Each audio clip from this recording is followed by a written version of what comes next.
morning mga kanainays. Samahan niyo po kami. Ang Dagriti Moraynon po ay paalis po ngayon papunta ng Cebu para po ma-meet ang isang butihing sponsor. Ayaw niya po magpabanggit ng pangalan niya kaya irerespeto po natin yan. Pero napakabuting sponsor po ito. Palagi pong nandyan para po tumulong. Aalis ang barko mga kanainays 8:30. At 5 hours daw yung biyahe. So, dadating kami doon mga 1:30. Tama po. 1:30 kami dadating doon. Tapos, pagdating doon, babiyahe pa kami papuntang Oslob. 4 hours pa daw yun. So, siguro hapon na talaga kami dadating doon or gabi na. Medyo kinabahan na naman ako mga kanainays kasi kaninang umaga pagising pa lang namin medyo maulan. Sana naman walang alon, sana lang. Kasi wala namang hangin, ulan lang. So sana nga. Okay mga kanainays, paakyat na kami ng barko. Medyo tumigil din yung ulan. Kaya parang tumigil din yung kaba ko.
Nakarating na din kami dito.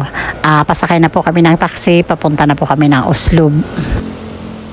Sana mga kanainays, patuloy nyo kaming samahan hanggang sa makarating kami doon.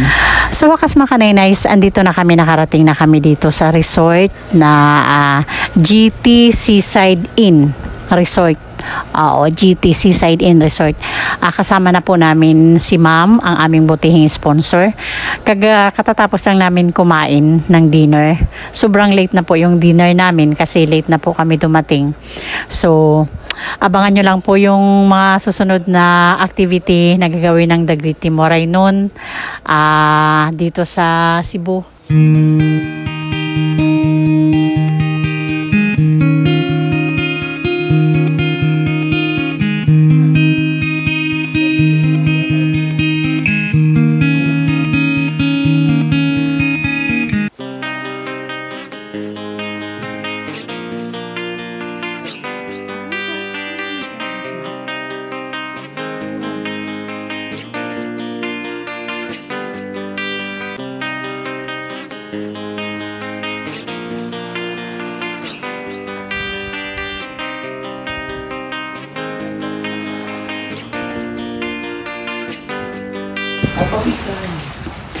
Circle.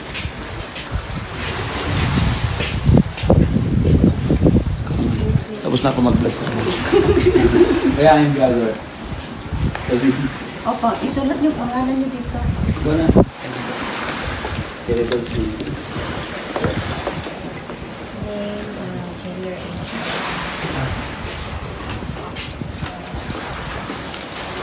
Hashtag mo siya.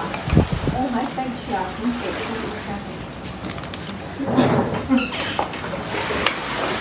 Hello, ma'am. Hello, sir. Hello, good morning, ma'am. Welcome to the Hotel Palace in the Philippines. Oh, this is not about the palace. Ano to? GTC Side Inn. You know, look at that. GTC Side M. Actually, Yes. trainee pa lang po ako dito. Okay. Trainee. So, ito po. Okay. Ito po yung bed nyo. Pang-apatan po to. Ayun. Baliwaluhan, 10. Yung CR po, isa lang pwede gumamit dyan. Yung may-ari lang. Ha? Bawal po kayo gumamit nito. Display lang to. Ganun Ay, po, naku, sir. mga bag nyo.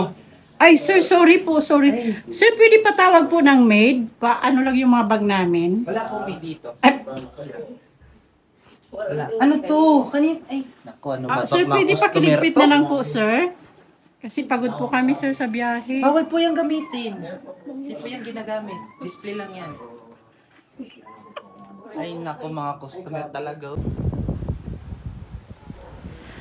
Ito yung labas ng kwarto namin, mga kanay-nice. Tapos, ang sarap ng hangin abot dito kasi andyan lang sa tapat dagat na. Pagpasok mo, makikita mo na kaagad yung dagat. Ang presko magtambay sa baba. Yan ang baba, mga kanay-nice. Tapos lalakad ka lang ng ilang hakbang lang, dagat na talaga. Kaya yung simoy ng hangin galing dagat talaga, ang ganda, ang sarap, malamig. At syempre, mga kanay-nice, good for the lungs din, di ba? Pag galing sa dagat yung yung nasisinghot mong hangin. Maganda dito sa lugar na to, mga kanay-nice. Dito to sa Uslob, Cebu City, GT Seaside Inn. Ang ganda talaga ng lugar. Tahimik at saka ang presko talaga, maganda. Ayan si Baby Mix Vlog sa hagdanan. Kanya-kanya kami pwesto, mga kanay-nice.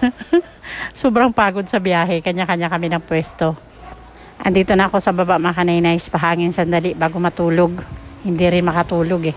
Pahangin muna kami.